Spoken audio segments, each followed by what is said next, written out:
Si est-il une des très belles histoires de la Coupe du Monde 2018 qui s'est jouée en Russie.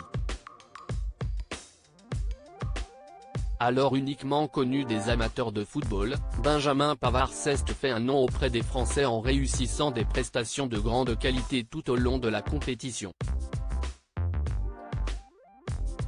S'il ne fallait retenir qu'une seule action, ce serait bien évidemment son but d'anthologie face à l'Argentine, qui l'a propulsé dans une autre dimension et a permis aux Bleus de s'en sortir avec au coéquipier de Lionel Messi.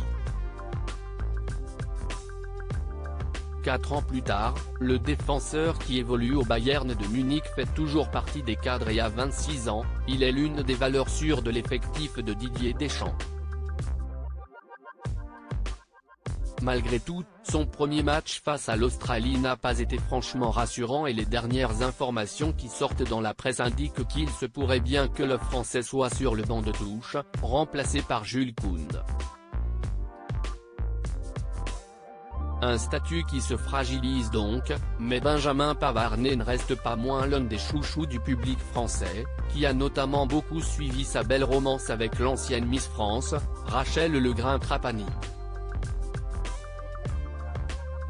La belle brune de 34 ans avait officialisé leur couple en mai 2018, quelques semaines avant que le natif de Maubeuge ne devienne champion du monde.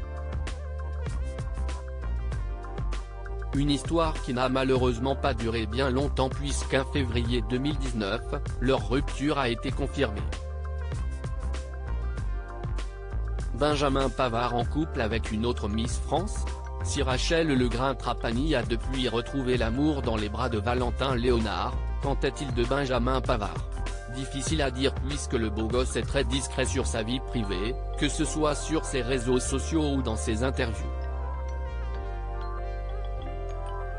En novembre 2020, des rumeurs faisaient état d'une histoire entre le footballeur et une autre Miss France bien connue, Alicia Elie.